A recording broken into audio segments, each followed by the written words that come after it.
حدیث میں آتا ہے رسول اللہ صلی اللہ علیہ وسلم نے فرمایا ذی الحج کے شروع کے 10 دن بڑی خصوصیت کے دن ہیں، ان میں اللہ تعالیٰ کو نیک اعمال بہت زیادہ پسند ہیں دوسرے دنوں کے مقابلے میں۔ یہ 10 دن پہلی ذی الحجہ سے لے کر 10 ذی الحجہ تک، ان میں اللہ کو نیک اعمال سب سے زیادہ پسند ہیں باقی تمام دنوں کے مقابلے میں۔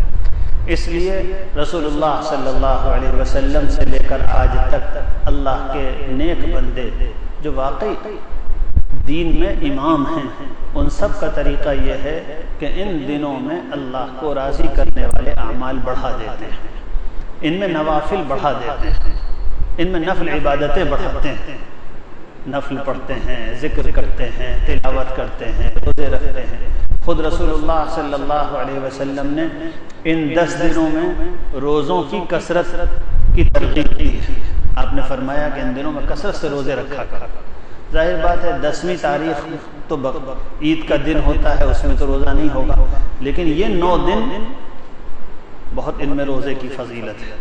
خاص طور پر حضور صلی اللہ علیہ وسلم نے لا الہ الا اللہ، اللہ اکبر اور الحمدللہ اس کی کثرت کی ترغیب دی کہ ان دنوں میں لا الہ الا اللہ، اللہ اکبر اور الحمدللہ کثرت سے پڑھا کرو۔ بھائی انشاءاللہ ارادہ ہے، اہتمام کریں گے، تھوڑا سا فکر کر لیں تو انشاءاللہ بہت خزانہ جمع ہو جائے گا۔ ان تسبیحوں کے پڑھنے کے لیے ضروری نہیں کہ آپ دکان بند کر دیجئے، آپ جاب پر نہ جائیے، نہ آپ راستہ چلتے لا الہ الا اللہ پڑھتے رہیے، آپ دکان میں بیٹھے ہیں تسبیح پڑھتے رہیے، آپ اپنے کام پہ جا رہے ہیں تسبیح پڑھتے رہیے، لا الہ الا اللہ، اللہ اکبر، الحمدللہ۔ اور اس سب کو پڑھنے کے لیے سب سے اچھا یہ ہے کہ وہ جو تکبیریں پڑھی جاتی ہیں عید کے دنوں میں 9 ذی الحج سے لے کر 13 ذی الحج تک، ان تسبیحوں کو اللہ اکبر، اللہ اکبر، لا الہ الا اللہ، واللہ اکبر، اللہ اکبر، وللہ الحمد، اسی تسبیح کو پڑھتے رہیے چلتے پھرتے ہر وقت، اللہ اکبر، اللہ اکبر، لا الہ الا اللہ، واللہ اکبر، اللہ اکبر، وللہ الحمد۔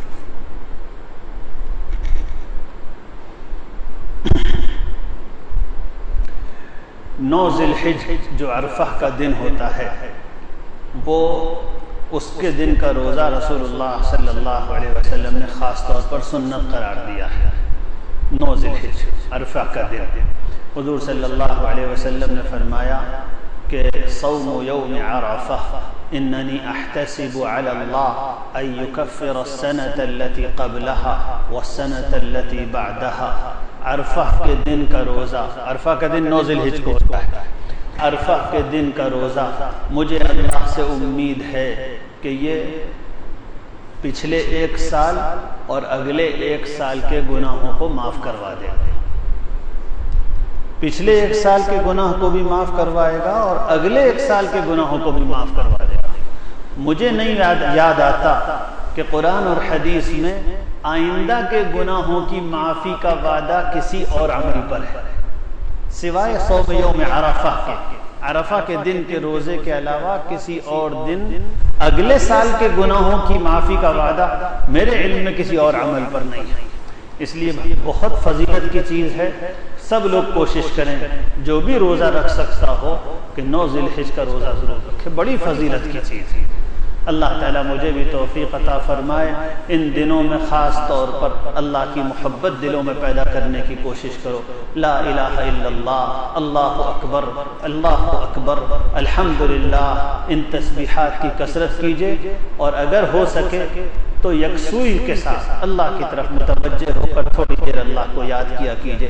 خاص طور پر لا الہ الا اللہ کا کلمہ اس نیت سے پڑھیے کہ اس سے دل میں اللہ کی محبت آ رہی ہے، اس تصور کے ساتھ پڑھیے کہ یکسوئی میں بیٹھ کر اللہ کی طرف متوجہ ہو کر کہتا ہوں لا الہ الا اللہ، اور میرے دل میں اللہ کی محبت آ رہی ہے۔